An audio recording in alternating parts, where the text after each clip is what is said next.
I have seen 3 pictures of the man. The first, a childhood photograph you might call it, shows him about the age of 10, a small boy surrounded by a great many women. His sisters and cousins, no doubt.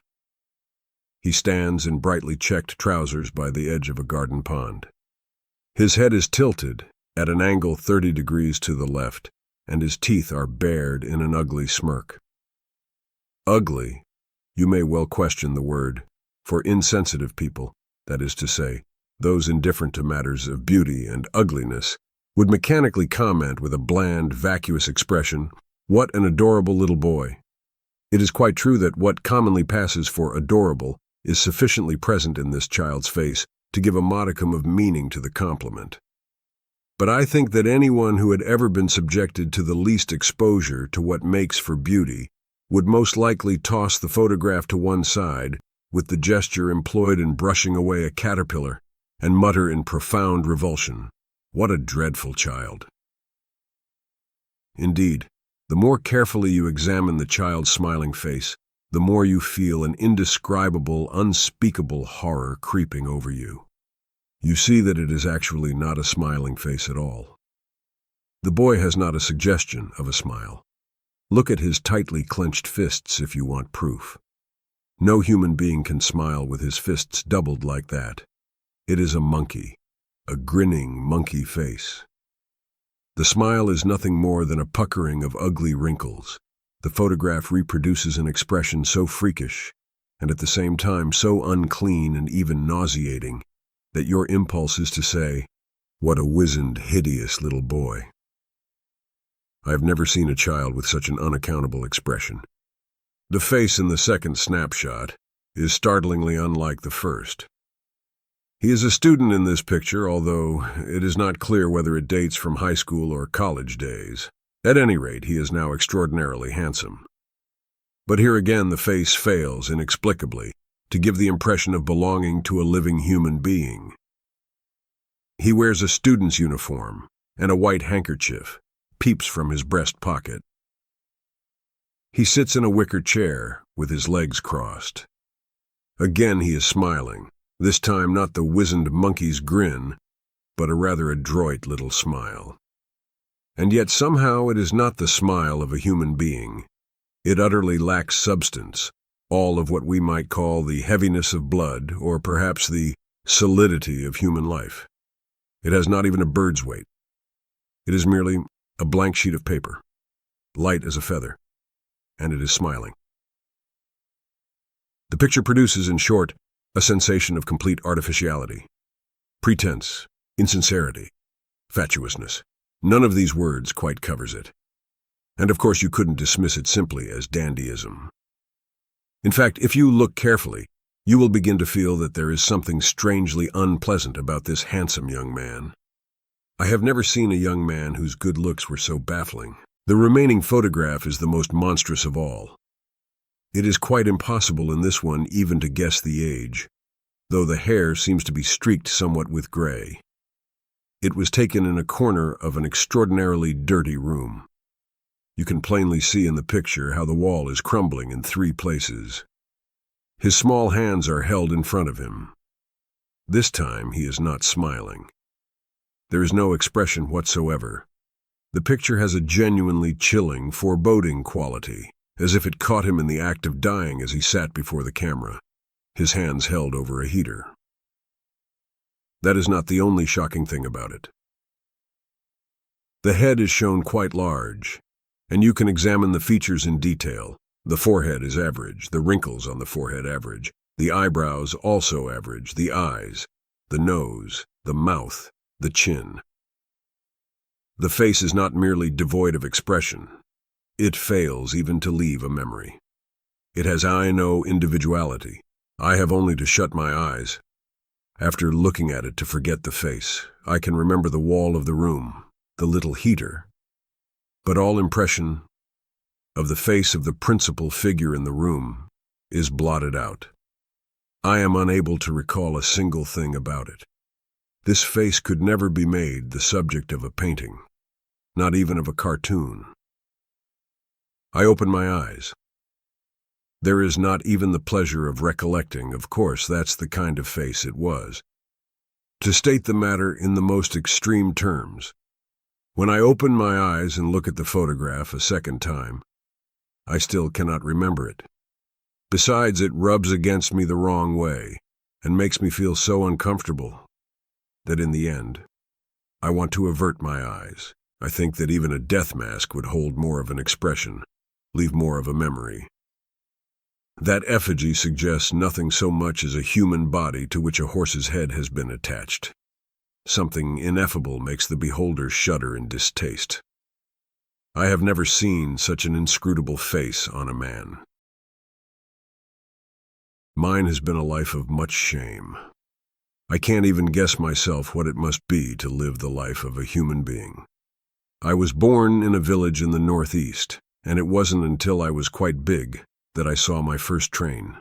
I climbed up and down the station bridge, quite unaware that its function was to permit people to cross from one track to another. I was convinced that the bridge had been provided to lend an exotic touch and to make the station premises a place of pleasant diversity, like some foreign playground. I remained under this delusion for quite a long time, and it was for me a very refined amusement indeed to climb up and down the bridge. Thought that it was one of the most elegant services provided by the railways. When later I discovered that the bridge was nothing more than a utilitarian device, I lost all interest in it. Again, when as a child I saw photographs of subway trains in picture books, it never occurred to me that they had been invented out of practical necessity. I could only suppose that riding underground instead of on the surface must be a novel and delightful pastime. I have been sickly ever since I was a child and have frequently been confined to bed. How often as I lay there I used to think what uninspired decorations sheets and pillowcases make. It wasn't until I was about 20 that I realized that they actually served a practical purpose, and this revelation of human dullness stirred dark depression in me. Again, I have never known what it means to be hungry. I don't mean by this statement that I was raised in a well-to-do family. I have no such banal intent. I mean that I have had not the remotest idea of the nature of the sensation of hunger. It sounds peculiar to say it, but I have never been aware that my stomach was empty.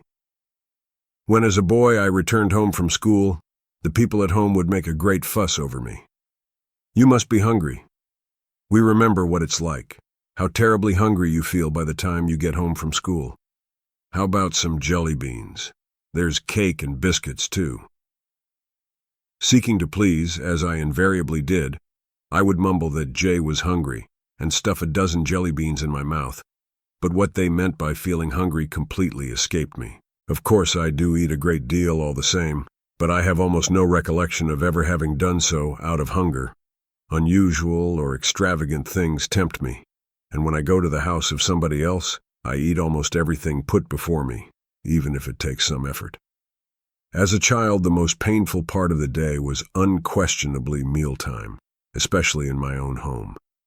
At my house in the country, the whole family, we were about 10 in number, ate together, lined up in two facing rows at table.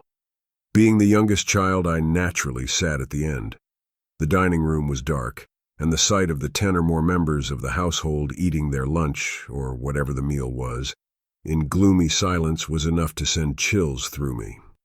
Besides, this was an old-fashioned country household where the food was more or less prescribed, and it was useless even to hope for unusual or extravagant dishes. I dreaded mealtime more each day. I would sit there at the end of the table in the dimly lit room and, trembling all over as with the cold, I would lift a few morsels of food to my mouth and push them in. Why must human beings cat 3 meals every single day? What extraordinarily solemn faces they all make as they eat. It seems to be some kind of ritual. 3 times every day at the regulated hour, the family gathers in this gloomy room. The places are all laid out in the proper order, and, regardless of whether we're hungry or not, we munch our food in silence, with lowered eyes. Who knows? it may be an act of prayer to propitiate whatever spirits may be lurking around the house. At times I went so far as to think in such terms. Eat or die, the saying goes, but to my ears it sounded like just one more unpleasant threat. Nevertheless, this superstition, I could only think of it as such, always aroused doubt and fear in me. Nothing was so hard for me to understand, so baffling, and at the same time so filled with menacing overtones, as the commonplace remark, "Human beings work to earn their bread, for if they don't eat, they die." In other words, you might say that I still have no understanding of what makes human beings tick. My apprehension on discovering that my concept of happiness seemed to be completely at variance with that of everyone else was so great as to make me toss sleeplessly and groan night after night in my bed. It drove me indeed to the brink of lunacy. I wonder if I have actually been happy. People have told me, really more times than I can remember, ever since I was a small boy, how lucky I was, but I have always felt as if I were suffering in hell. It has seemed to me, in fact, that those who called me lucky were incomparably more fortunate than I. I have sometimes thought that I have been burdened with a pack of 10 misfortunes, any one of which, if borne by my neighbor, would be enough to make a murderer of him. I simply don't understand. I have not the remotest clue what the nature or extent of my neighbor's woes can be. Practical troubles, griefs that can be assuaged if only there is enough to eat. These may be the most intense of all burning hells, horrible enough to blast to smithereens my 10 misfortunes. But that is precisely what I don't understand.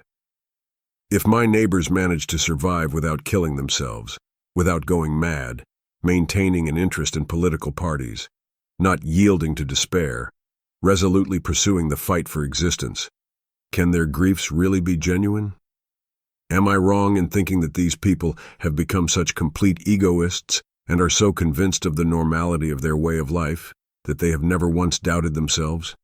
If that is the case, their sufferings should be easy to bear. They are the common lot of human beings and perhaps the best one can hope for. I don't know. If you've slept soundly at night, the morning is exhilarating, I suppose. What kind of dreams do they have?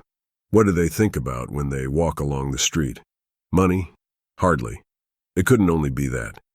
I seem to have heard the theory advanced that human beings live in order to cat, but I've never heard anyone say that they lived in order to make money. No. And yet, in some instances, no, I don't even know that. The more I think of it, the less I understand. All I feel are the assaults of apprehension and terror, at the thought that I am the only one who is entirely unlike the rest. It is almost impossible for me to converse with other people. What should I talk about? How should I say it? I don't know. This was how I happened to invent my clowning. It was the last quest for love I was to direct at human beings. Although I had a mortal dread of human beings, I seemed quite unable to renounce their society. I managed to maintain on the surface a smile which never deserted my lips. This was the accommodation I offered to others, a most precarious achievement performed by me only at the cost of excruciating efforts within. As a child, I had absolutely no notion of what others, even members of my own family, might be suffering or what they were thinking. I was aware only of my unspeakable fears and embarrassments. Before anyone realized it, I had become an accomplished clown, a child who never spoke a single truthful word. I have noticed that in photographs of me taken about that time together with my family, the others all have serious faces.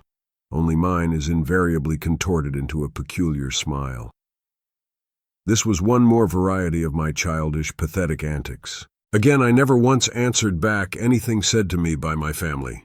The least word of reproof struck me with the force of a thunderbolt and drove me almost out of my head. Answer back. Far from it, I felt convinced that their reprimands were without doubt voices of human truth speaking to me from eternities past. I was obsessed with the idea that since I lacked the strength to act in accordance with this truth, I might already have been disqualified from living among human beings. This belief made me incapable of arguments or self-justification. Whenever anyone criticized me, I felt certain that I had been living under the most dreadful misapprehension.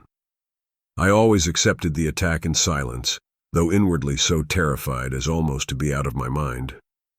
It is true, I suppose, that nobody finds it exactly pleasant to be criticized or shouted at, but I see in the face of the human being raging at me a wild animal in its true colors, one more horrible than any lion, crocodile, or dragon. People normally seem to be hiding this true nature, but an occasion will arise, as when an ox sedately ensconced in a grassy meadow suddenly lashes out with its tail to kill the horsefly on its flank, when anger makes them reveal, in a flash, human nature in all its horror. Seeing this happen has always induced in me a fear great enough to make my hair stand on end, and at the thought that this nature might be one of the prerequisites for survival as a human being, I have come close to despairing of myself. I have always shook with fright before human beings, unable as I was to feel the least particle of confidence in my ability to speak and act like a human being. I kept my solitary agonies locked in my breast. I kept my melancholy and my agitation hidden, careful lest any trace should be left exposed. I feigned an innocent optimism. I gradually perfected myself in the role of the farcical eccentric. I thought, as long as I can make them laugh, it doesn't matter how, one and alone be all right.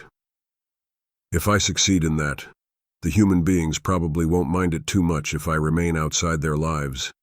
The one thing I must avoid is becoming offensive in their eyes. I shall be nothing. The wind. The sky. My activities as jester, a role born of desperation, were extended even to the servants, whom I feared even more than my family because I found them incomprehensible. In the summer, I made everybody laugh by sauntering through the house wearing a red woolen sweater under my cotton kimono. Even my elder brother, who was rarely given to mirth, burst out laughing and commented in intolerably affectionate tones, "That doesn't look so good on you, Yozo." But for all my follies, I was not so insensitive to heat and cold as to walk around in a woolen sweater at the height of summer. I had pulled my little sister's leggings over my arms, letting just enough stick out at the opening of the sleeves to give the impression that I was wearing a sweater. My father frequently had business in Tokyo and maintained a townhouse for that reason. He spent 2 or 3 weeks of the month at a time in the city, always returning laden with a really staggering quantity of presents, not only for members of our immediate family, but even for our relatives. It was a kind of hobby on his part. Once, the night before he was to leave for Tokyo, he summoned all the children to the parlor and smilingly asked us what present we would like this time, carefully noting each child's reply in a little book. It was most unusual for father to behave so affectionately with the children.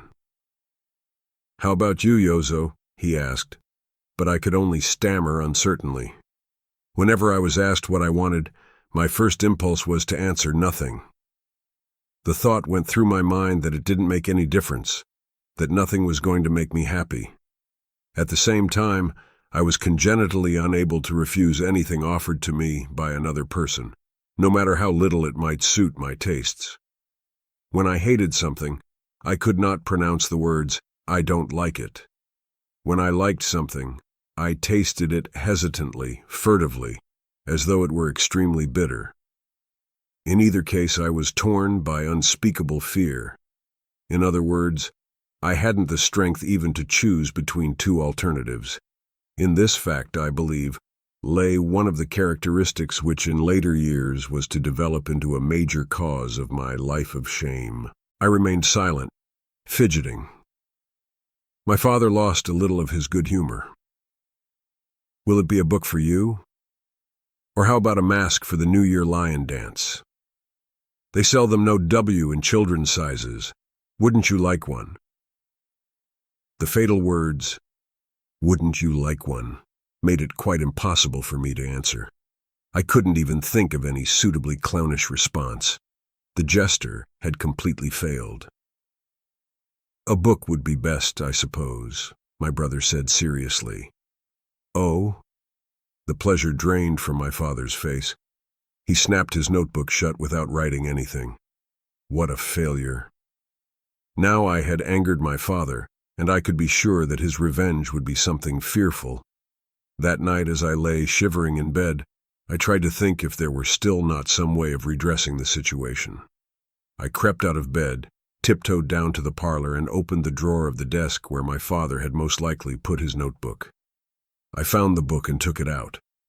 I riffled through the pages until I came to the place where he had jotted down our requests for presents. I licked the notebook pencil and wrote in big letters, "Lion Mask." This accomplished, I returned to my bed. I had not the faintest wish for a lion mask. In fact, I would actually have preferred a book. But it was obvious that Father wanted to buy me a mask, and my frantic desire to cater to his wishes and restore his good humor had emboldened me to sneak into the parlor in the dead of night. This desperate expedient was rewarded by the great success I had hoped for. When, some days later, my father returned from Tokyo, I overheard him say to Mother in his loud voice, I was in the children's room at the time. "What do you think I found when I opened my notebook in the toy shop? See, somebody has written here, 'Lion Mask.' It's not my handwriting." For a minute I couldn't figure it out, then it came to me. This was some of Yozo's mischief. You know, I asked him what he wanted from Tokyo, but he just stood there grinning without saying a word. Later he must have got to wanting that lion mask so badly he couldn't stand it. He's certainly a funny kid. Pretends not to know what he wants and then goes and writes it. If he wanted the mask so much, all he had to do was tell me. I burst out laughing in front of everybody in the toy shop, asked him to come here at once. On another occasion, I assembled all our men and women servants in the foreign-style room. I got one of the men servants to bang at random on the keys of the piano. Our house was well equipped with most amenities, even though we were in the country, and I made everyone roar with laughter by cavorting in a wild Indian dance to his hit-and-miss tune. My brother took a flashbulb photograph of me performing my dance. When the picture was developed, you could see my pee-pee through the opening between the two handkerchiefs which served for a loincloth, and this too occasioned much merriment. It was perhaps to be accounted a triumph which surpassed my own expectations. I used to subscribe regularly to a dozen or more children's magazines, and for my private reading ordered books of all sorts from Tokyo. I became an adept in the exploits of Dr. Nonsentius and Dr. Know-It-All, and was intimately acquainted with all manner of spooky stories, tales of adventure, collections of jokes, songs, and the like. I was never short of material for the absurd stories I solemnly related to make the members of my family laugh. But what of my schooling? I was well on the way to winning respect. But the idea of being respected used to intimidate me excessively. My definition of a respected man was one who had succeeded almost completely in hoodwinking people, but who was finally seen through by some omniscient, omnipotent person who ruined him and made him suffer a shame worse than death. Even supposing I could deceive most human beings into respecting me, one of them would know the truth, and sooner or later, other human beings would learn from him. What would be the wrath and vengeance of those who realized how they had been tricked? That was a hair-raising thought. I acquired my reputation at school less because I was the son of a rich family than because, in the vulgar parlance, I had brains. Being a sickly child, I often missed school for a month or two, or even a whole school year at a stretch. Nevertheless, when I returned to school, still convalescent and in a rickshaw, and took the examinations at the end of the year, I was always first in my class, thanks to my brains. I never studied, even when I was well. During recitation time at school, I would draw cartoons, and in the recess periods, I made the other children in the class laugh with the explanations to my drawings. In the composition class, I wrote nothing but funny stories. My teacher admonished me, but that didn't make me stop, for I knew that he secretly enjoyed my stories. One day I submitted a story written in a particularly doleful style recounting how, when I was taken by my mother on the train to Tokyo, I had made water in a spittoon in the corridor. But at the time, I had not been ignorant that it was a spittoon. I deliberately made my blunder, pretending a childish innocence. I was so sure that the teacher would laugh that I stealthily followed him to the staff room. As soon as he left the classroom, the teacher pulled out my composition from the stack written by my classmates. He began to read as he walked down the hall and was soon snickering. He went into the staff room, and a minute or so later, was it when he finished it, he burst into loud guffaws, his face scarlet with laughter. I watched him press my paper on the other teachers. I felt very pleased with myself. A mischievous little imp. I had succeeded in appearing mischievous. I had succeeded in escaping from being respected. My report card was all A's except for deportment, where it was never better than a C or a D. This, too, was a source of great amusement to my family. My true nature, however, was one diametrically opposed to the role of a mischievous imp. Already by that time I had been taught a lamentable thing by the maids and men servants. I was being corrupted. I now think that to perpetrate such a thing on a small child is the ugliest, vilest, crudest crime a human being can commit. But I endured it. I even felt as if it enabled me to see one more particular aspect of human beings. I smiled in my weakness. If I had formed the habit of telling the truth, I might perhaps have been able to confide unabashedly to my father or mother about the crime. But I couldn't fully understand even my own parents. To appeal for help to any human being, I could expect nothing from that expedient.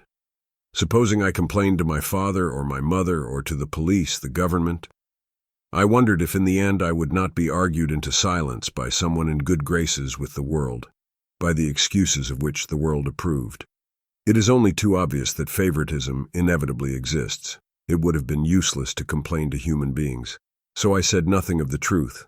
I felt I had no choice but to endure whatever came my way and go on playing the clown. Some perhaps will deride me. What do you mean by not having faith in human beings? When did you become a Christian anyway? I fail to see, however, that a distrust for human beings should necessarily lead directly to religion. Is it not true, rather, that human beings, including those who may now be deriding me, are living in mutual distrust, giving not a thought to God or anything else? There was something that happened when I was a small boy. A celebrated figure of the political party to which my father belonged had come to deliver a speech in our town, and I had been taken by the servants to the theater to hear him. The house was packed. Everybody in town who was especially friendly to my father was present and enthusiastically applauding. When the speech was over, the audience filtered out in threes and fives into the night. As they set out for home on the snow-covered roads, they were scathingly commenting on the meeting. I could distinguish among the voices those of my father's closest friends, complaining in tones almost of anger about how inept my father's opening remarks had been, and how difficult it was to make head or tail out of the great man's address. Then these men stopped by my house, went into our parlor, and told my father, with expressions of genuine delight on their faces, what a great success the meeting had been. Even the servants, when asked by my mother about the meeting, answered as if it were their spontaneous thought that it had been really interesting. These were the self-same servants who had been bitterly complaining on the way home that political meetings are the most boring thing in the world.